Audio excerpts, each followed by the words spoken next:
Booksolve.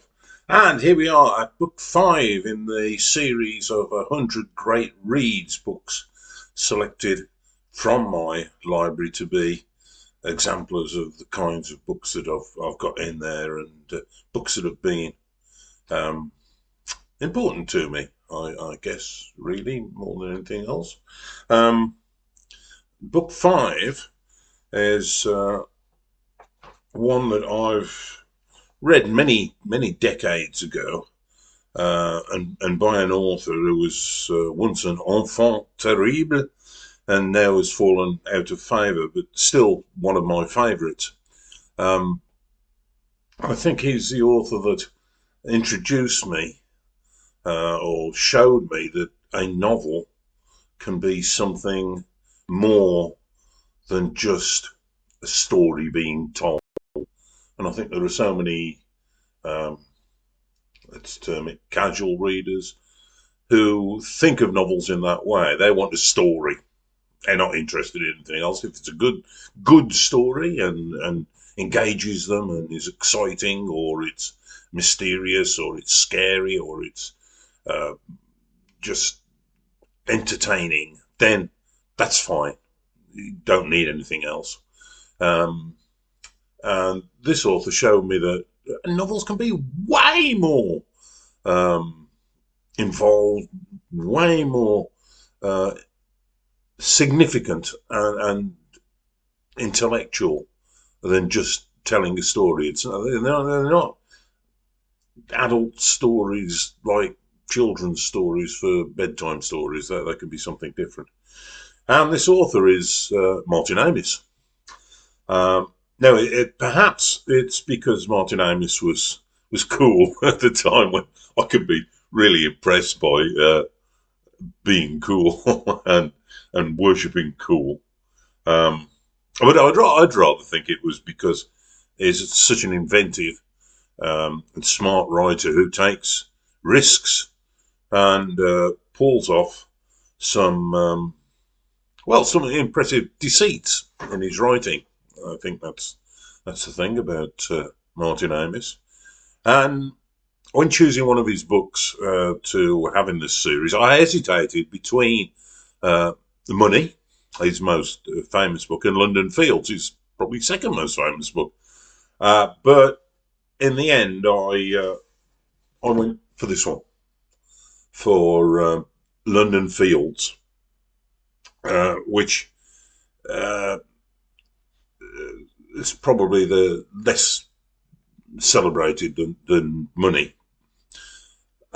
If you don't know about Martin Amis, his fiction's stylistically flashy. It's darkly comic, and it often features nihilistic. Um, it's sorry, it's often nihilistic and features really quite often unlikable, grotesque protagonists. He's got a bleak, dystopian view of modern society, capitalism, and the media culture.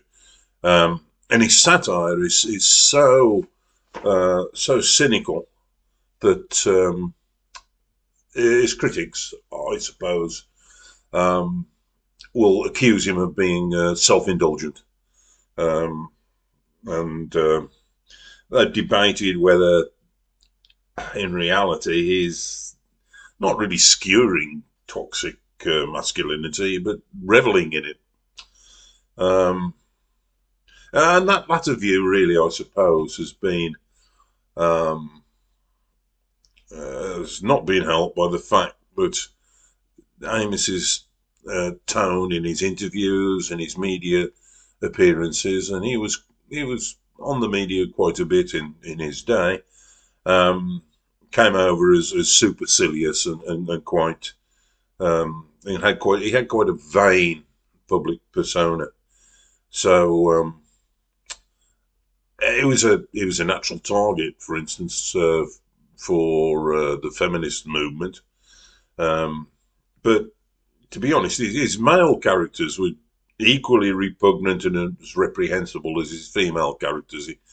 He's the thing about Amis is he wasn't reflecting real life. He was doing a super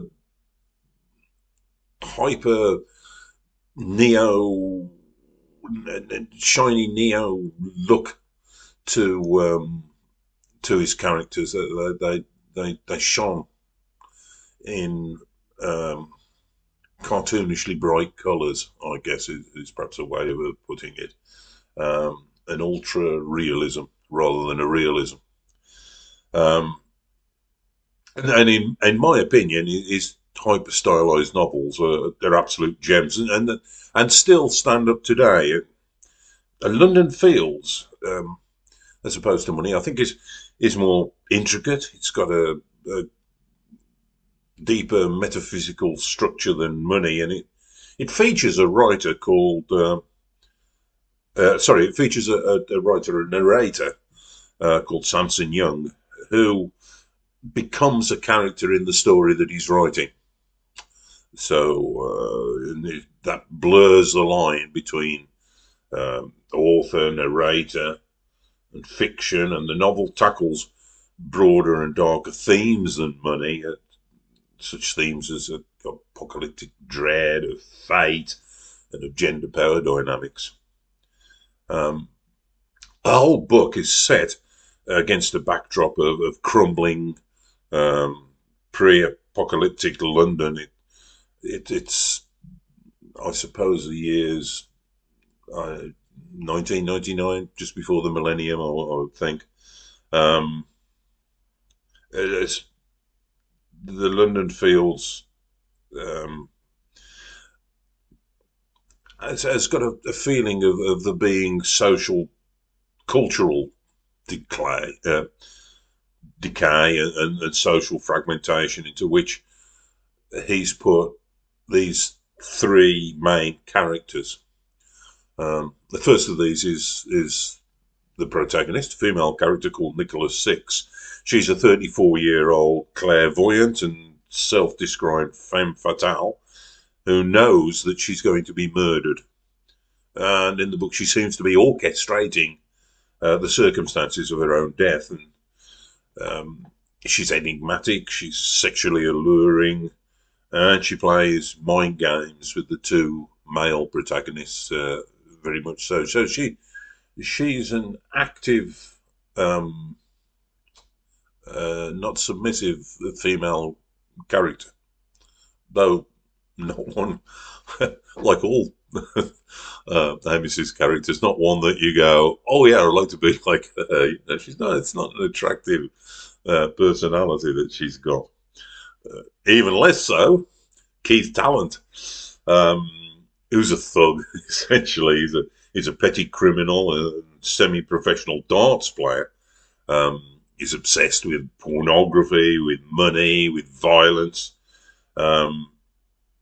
and he's attracted by Nicola's mystique, but lacks any of the intelligence or depth to understand her. So he's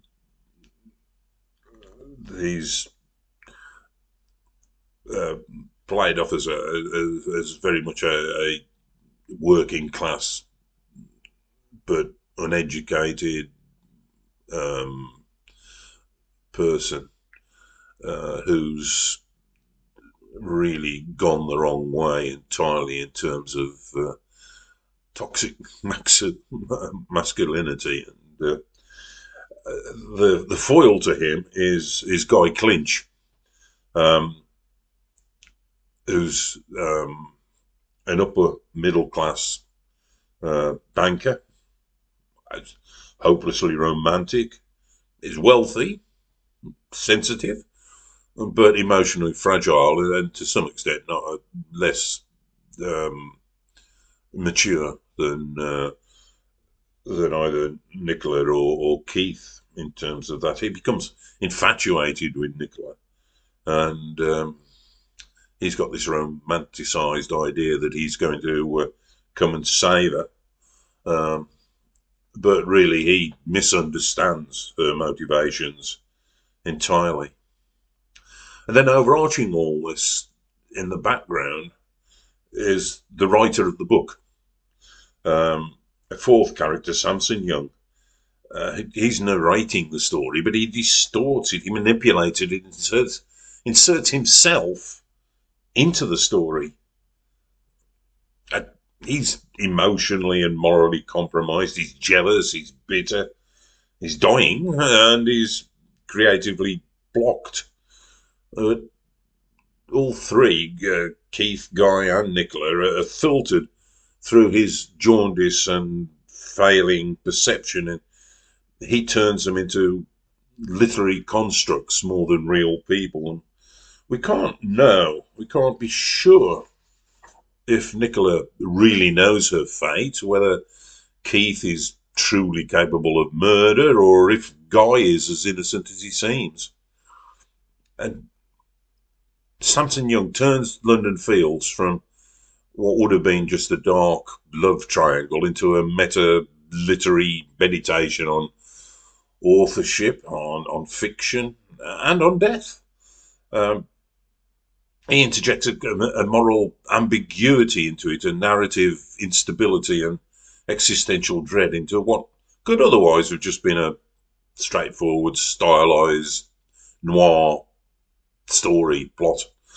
And without Samson, the novel would be intriguing, but with him, it's a commentary on the act of storytelling itself, and on the decay of meaning in the latter part of the 20th century. So here's a few extracts from the book. This is London, as described by Amis in the novel. London was a city of soot and suspicion, a city of rust, blistered paint, and dead things, a place of postponed repairs and perennial gloom, a town of scavengers and survivalists, of fake charities and pyres of old tyres. The days were leaden, as if the air itself was saturated with the slow agony of history. People were already moving beneath it like survivors, with the caution of those who had heard a siren but had not yet seen the flash. Faces were dull with prognostication. It was a London without climax, this city of slow crimes and denied discoveries, where nothing was quite one thing or the other, not poor, but not solvent, not threatened, but not safe, not corrupt, but not clean. Beautiful piece of writing there by Amis, I think, and typical of the kind of thing that really attracts me to be one of his, a fan of his novels. And you know this guy, Keith Talent, he's still with us today. Only now it's starting to be affirmed by the right, and he's got political clout nowadays. He's got a vote. He didn't read newspapers, just the racing pages. He didn't watch television, just game shows and darts and hardcore. He didn't listen to music, just jingles and phone-ins and the soundtracks of adverts. Yet, he knew everything about everything. Everything he needed to know. He knew what to think about immigrants and gypsies. He knew what to think about women. He knew what to think about what was going on in the world. The great thing about Keith Talent, he was post-culture. He was post-everything. He was a connoisseur of trivia, a high priest of crap, sad, shouting, jumping, shopping, fuck you, little man. I don't know whether that was his obituary. Do you think? Yeah. Okay. And here, this last descriptive extracts that I've got here. This is about Nicola Six. Nicola had always known she was going to die young. That was fine. She had no plans for middle age, for maternity, for aftermaths. She would die as she lived, brilliantly, wastefully, sexually, magically. She saw death not as the end, but as an event, a story, a happening. She wanted to manage it, to star in it, write the script, and the script, like all the best stories, would be tragic, but flattering, erotic, memorable. The kind of death people would murmur about long afterwards. She would step into it like a performance, into the gaze of others, her face lifted, her secrets intact. And that is absolutely Martin Amis. It's lyrical, hugely nihilistic and cynical. I really think that he is a contemporary literary giant, and I'd say to you, do yourself a favour if you've not read him and get hold of one of his novels. If not, Money, London Fields, or The Information, then one of the ones tackling the Holocaust, Time's Arrow or The Zone of Interest, are well worth reading. And even his lesser works, the critics said that he tailed off towards the end of his career, and yeah, I guess so. He didn't have the huge, big tomes of his early writing, but even his lesser books they contain fireworks too. And I'd like to finish off with an extract from the book here that I'm going to read straight from the book, to give you a tone of what it sort of feels like rather than those three descriptive passages. Usually it's late at night now when I get the call from Nicola 6, 1, 2, even 3. It's then that she wants to proceed with our debate or battle plan or script conference. She summons me, and I always show. Guess which character this is talking. I'm up to it, apparently. Not so long ago I was sleeping like a newborn. I couldn't keep my eyes open for more than 5 minutes running. Then for a while I slept like a baby. I woke twice an hour in floods of tears. But now I'm really getting on top of my game.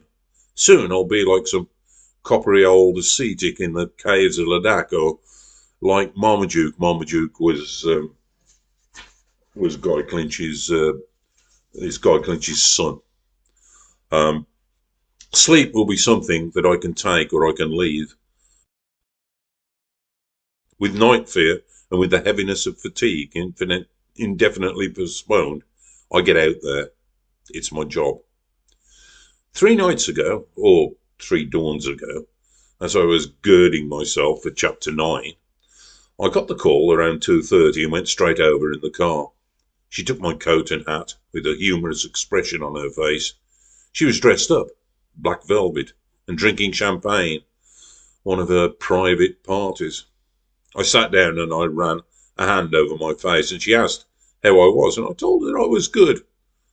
What are you dying of, anyway? A synergism. See our independence? We can't talk to anybody else like we can to each other. And I look into her eyes and say it. Communicable? No. Direct or indirect? Indirect. Non-communicable, I say, but possibly direct. Radiogenic, naturally. They don't know. It's quite an unusual case. You want to hear the story? It takes about 10 minutes. Oh, yes, please. I'm interested. London Fields, I began. She knew about the clusters, though of course she didn't know that I was in the centre of the bunch. And she is interested. She is familiar with it all. And at one point she said, "Hang on, so your father is working for her?" Her? Pardon me? Her. High explosives research. That's what they call it. Oh, right. Or again she'd come out with something like, and plutonium metallurgy. That was another area the British were behind on. She smoked intently, narrowing her eyes each time she exhaled. One thing about that face, it was always beautifully lit. "You've really gone up in my estimation," she said, when I was through. "So in a way you're at the heart of all this. In a way you are the crisis." Oh, no, I said modestly, I don't think so. I'm not the crisis. I'm more like the situation. "So you know about Enola Gay?" "Oh, yes, I'm Little Boy." Later, she showed me the letter she'd placed on the table for Guy to read. Professors Barnes and Noble, I said. That's a cheap shot, Nicola. It gets cheaper, she said. Read on. Rembrandt's portraits of Saskia, or perhaps Bernard's of Marta, were suffused with sexual knowledge, or reflect the painter's yearning to get inside his sitter or recliner. Such coarse speculation is where this line always leads. To lend a personal note, turn the page. I've sat for perhaps a dozen painters in my life and slept with most of them, and it never made any difference to anything, not to me, not to them, not to that thing on the canvas. I looked up.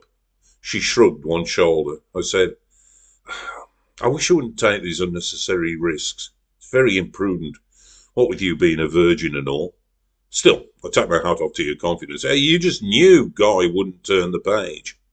Oh, come on. You know, with him, passively prying is all right. If you don't avoid what's there to see. But it's an indignity to move any closer, to listen any harder. Actually, I'm surprised he dared to read a word. Hubris, Nicola, hubris. Guy is quite capable of surprises, especially when you're concerned. You should have seen him at the darts. He was like a lion. I was half dead with fear. Though I didn't read it right now. Though I didn't read it right, I now think that there wasn't really any real danger. Not for us. Those guys, they weren't going to hurt us. They were going to hurt themselves. Oh, you're yawning. It's late. Don't you be snooty about the darts. They matter in all this. She yawned again more greedily, showing me her plump black back teeth. That's why I iced Guy. To concentrate on Keith, God help me. I held up the letter. Do you mind if I take this? She shook her head. Nicola, what do you think I'm up to? I don't know. I suppose you're writing something. And you don't mind? At that stage? No. In fact, I approve. Let me tell you something. Let me tell you what women want. They all want to be in it, whatever it is. Among themselves, they all want to be bigger-breasted, browner, better in bed, and all that. But they want a piece of everything. They want in. They all want to be in it. They all want to be the bitch in the book. Boy, am I an unreliable narrator. And there we go. That is Martin Amis and London Fields. I recommend it highly. And that's the end of this video. Thank you for watching. If you watched through to the end, that's really good. It's a long video. And it's goodbye from Booksalve, and happy reading to you all.